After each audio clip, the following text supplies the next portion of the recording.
Hi guys, I'm Lokesh. ఇది డైరెక్టర్స్లో fifth question. So ఈ క్వశ్చన్ ఏంటంటే retirement and rotation of directors. ఈ క్వశ్చన్ ఏంటంటే ఎవరెవరు కంపెనీలో ఉన్న డైరెక్టర్స్ ఎవరెవరు రిటైర్ అవ్వాలి. సో ఒక లెట్స్ టేక్ ఒక 10 మెంబర్స్ డైరెక్టర్స్ ఉన్నారు. సో వాళ్ళలో ఎవరెవరు రిటైర్ అవ్వాలి, ఎంతమంది రిటైర్ అవ్వాలి, లేదంటే రొటేషన్ సపోజ్ ఒక 2 or 3 డైరెక్టర్స్ ఆన్ రొటేషన్ బేసిస్లో మార్చాల్సి వస్తుంది. సో ఇవి కంపెనీలో ఎందుకు జరుగుతుందంటే ఏదైనా ఒక కంపెనీలో డైరెక్టర్స్ ఫర్ లాంగర్ పీరియడ్గా ఉన్నారంటే ఆ కంపెనీతో కనెక్షన్ ఆర్ అటాచ్మెంట్ కొంచెం ఎక్కువ పెరగచ్చు. So there is an chances of getting cheating or లేకపోతే ఏదైనా మోసాలు చేయొచ్చు కంపెనీతో కలిసి, లేకపోతే కంపెనీకి ఏదైనా ఫేవర్ చేయొచ్చు, లేకపోతే తినకి ఏదైనా కంపెనీలో నుంచి ఫేవర్ తీసుకోవచ్చు. సో అవి తీయడం కోసం 2013 కంపెనీస్ యాక్ట్లో ఇవి retirement and rotation of directors అని తీసుకొచ్చారు. దీంతో ఫస్ట్ పాయింట్ చూసుకున్నామంటే if articles of association provided for retirement of all directors in AGM then all directors are liable to directors. ఇదేంటంటే ఆర్టికల్స్ ఆఫ్ అసోసియేషన్లో ఎవరెవరినైతే మెన్షన్ చేస్తున్నారో వీళ్ళు retirement directors or retire or rotation అవ్వడానికి వీళ్ళందరూ డైరెక్టర్స్ అనేసి వాళ్ళు మెన్షన్ చేస్తున్నారు, వాళ్ళందరూ రిటైర్ అవ్వాల్సిందే. సో ఇక్కడ చూసుకున్నామంటే ఈ పాయింట్ మనం చూసుకోవాలి. ఈ పాయింట్ ఒకసారి బాగా చూసుకుందాం. If the articles of association provided for retirement of all directors in AGM then all directors are liable to directors. So ఇక్కడ దీని యొక్క మీనింగ్ ఏంటంటే లయబుల్ టు డైరెక్టర్స్ అంటే liable to retirement or rotation directors అనేసి meaning దీనికి. ఇదైతే కొంచెం నేను చాలా కన్ఫ్యూజ్ చేసింది. సో తర్వాత నా ఫ్యాకల్టీస్ని అడిగాక సో వాళ్ళు ఎక్స్ప్లెయిన్ చేశారు. ఇఫ్ నాట్ సెకండ్ పాయింట్ చూసుకున్నామంటే if not so provided by articles 2/3 of total number of directors excluding independent directors, small shareholders directors or nominee directors. So ఇదేంటంటే ఫర్ ఎగ్జాంపుల్ ఒక కంపెనీలో 10 డైరెక్టర్స్ ఉన్నారు, వాళ్ళలో 2/3 of directors retire అవ్వాల్సిందే, rotation తోటి retire అవ్వాల్సింది. So వాళ్ళని retiring directors అంటారు. ఇంకా థర్డ్ పాయింట్ చూసుకున్నామంటే out of retiring directors 1/3 of directors are liable to vacate the office. So ఇప్పుడు 2/3 డైరెక్టర్స్ రిటైర్ అవ్వాలి, రొటేషన్ అవ్వాలి అనుకున్నాం. సో ఇప్పుడు ఏంటంటే 2/3లో వచ్చి 1/3 ఖచ్చితంగా వాళ్ళు వెళ్ళిపోవాలి. సో ఇది ఎలా అనుకుంటామంటే ఎగ్జాంపుల్ ఇప్పుడు చెప్తాను చూడండి. ఒక కంపెనీ ఉంది. సో ఆ కంపెనీలో 10 డైరెక్టర్స్ ఉన్నారు. 10లో 2/3 అంటే 6.77 వస్తారు. సో రౌండ్ ఆఫ్ చేసి 7 డైరెక్టర్స్ అనుకుంటాం. ఈ 7లో 1/3 అంటే 2.33 వస్తారు. సో దీన్ని నియరెస్ట్ నెంబర్కి రౌండ్ ఆఫ్ చేసామంటే 2 డైరెక్టర్స్.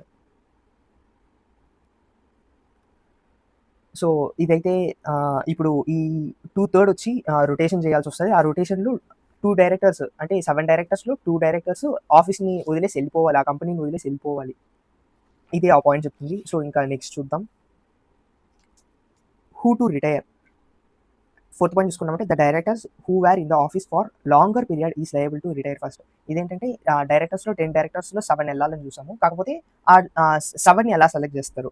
సో ఇది ఎలా సెలెక్ట్ చేస్తారంటే ఎవరైతే ఆఫీస్లో చాలా రోజులుగా ఉన్నారో వాళ్ళు ఫస్ట్ రిటైర్ అవ్వాలి. సపోజ్ ఆ 7 మెంబర్స్లో ఒక 2 or 3 డైరెక్టర్స్ కానీ సేమ్ డే కానీ అపాయింట్ అయ్యి ఉంటే సో వాళ్ళని ఎలా రిటైర్ చేస్తారనేసి fifth point. However if 2 or more directors appointed on the same day then directors will retire based on the mutual understanding between them. If not by draw of LADS.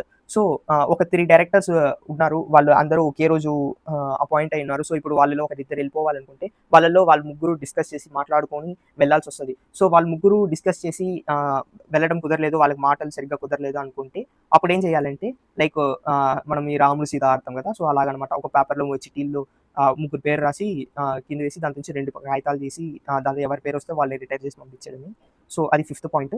Sixth point చూసుకున్నామంటే where director retires by rotation at AGM of a company, the company at the same meeting may appoint the retiring director or some other person in the vacancy. So ఈ point చూసుకున్నామంటే ఇప్పుడు suppose 7 మెంబర్స్ని మనము రిటైరింగ్గా announce చేసి వాళ్ళు వెళ్ళిపోతున్నారు ఏజిఎంలో. అలాంటి టైంలో ఏంటంటే మనము ఎవరినైనా రిటైర్ అయ్యే వాళ్ళని మళ్ళీ కూడా మనము డైరెక్టర్గా అపాయింట్ చేయొచ్చు, ఆ ఆప్షన్ అయితే ఉంది మనకి. Or some other person in the vacancy. So అక్కడ 7 మెంబర్స్లో 1/3 వచ్చి వెళ్ళిపోవాల్సిందే పక్కా. సో ఆ 2 మెంబర్స్లో వేకెన్సీలో ఇంకెవరినైనా కూడా అదే జనరల్ మీటింగ్లో కూడా అపాయింట్ చేయొచ్చు. సో ఇది guys retirement and rotation of directors.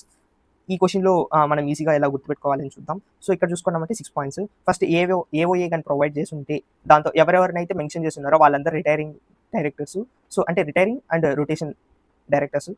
Suppose AOA కానీ మెన్షన్ చేయలేదంటే 2/3 of directors will be liable for retiring and rotation. Third point చూసుకున్నామంటే లయబుల్ టు వెకేట్. 2/3లో వచ్చి 1/3 ఖచ్చితంగా వాళ్ళు వెకేట్ చేయాల్సిందే, ఆఫీస్ వదిలి వెళ్ళిపోవాలి వాళ్ళు. సో అది థర్డ్ పాయింట్. ఫోర్త్ పాయింట్ చూసుకున్నామంటే liable to retire first. So ఆ 7 మెంబర్స్‌లో ఎవరు ఎళ్ళిపోవాలి, ఐ మీన్ 10 మెంబర్స్‌లో 7 మెంబర్స్ ఎవరు ఎళ్ళిపోవాలి అని చెప్పేసి ఫోర్త్ పాయింట్. ఫిఫ్త్ పాయింట్ చూసుకుంటే appointed on same day. So ఆ 7 మెంబర్స్‌లో కుదరలేదు అనుకునేసి ఒక 8 ఆర్ 9 మెంబర్స్ ఉన్నారు. సో ఆ 9 మెంబర్స్‌లో సేమ్ డేలో కానీ అపాయింట్ చేసుంటే ఒక ముగ్గురు సేమ్ డేలో అపాయింట్ అయ్యి ఉన్నారు. సో వాళ్ళలో ఎలా తీస్తారని చెప్పేది ఫిఫ్త్. సో సపోజ్ వాళ్ళు మాట్లాడుకొని చేసుకోవాలి. వాళ్ళు కానీ మాట్లాడి వాళ్ళకి కానీ మాటలు కుదరకపోతే చీటీలేసి నేమ్స్ తీసుకుందాం అనుకున్నాము. చెప్పారు. నేమ్స్ తీసుకోవాలని చెప్పారు. సో అలా చూసాము. సిక్స్త్ పాయింట్ చూసుకుంటే అదే సేమ్ మీటింగ్‌లో ఎవరినైతే అపాయింట్ చేయొచ్చు అనేది. So okay guys, thank you. Please subscribe my channel CMA decoder. Thank you.